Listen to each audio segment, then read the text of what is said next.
Valentina ya jornada de innamorati mentre sto in sola che ci siamo appiccicati non so motivo forse è stata solo colpa mia o forse solo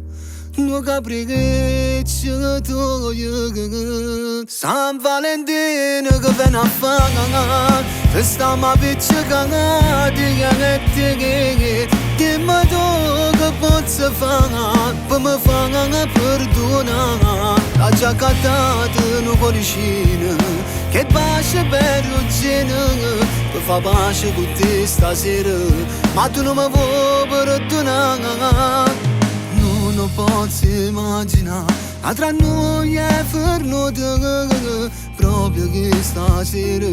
avesse tutto innamorato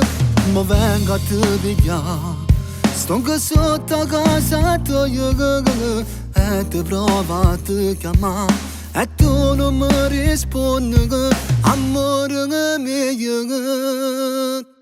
San Valentino che viene a fare te stiamo appiccicati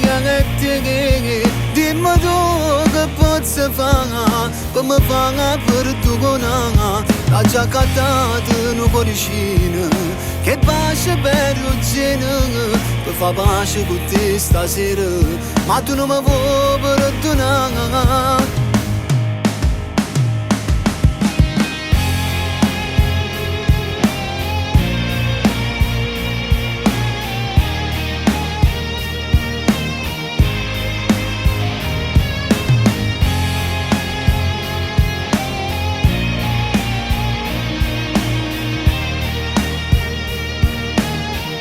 San Valentino che viene a fare se stiamo lontani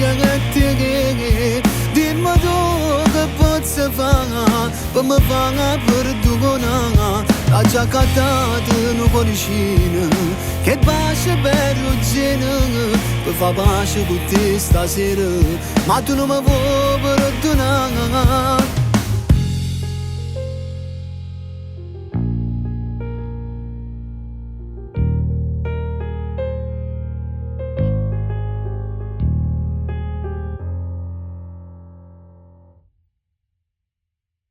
San Valentino che viene a fare te stiamo appiccicati dimmi tu che posso fare per mi fare perdonare la giacata non cuoricina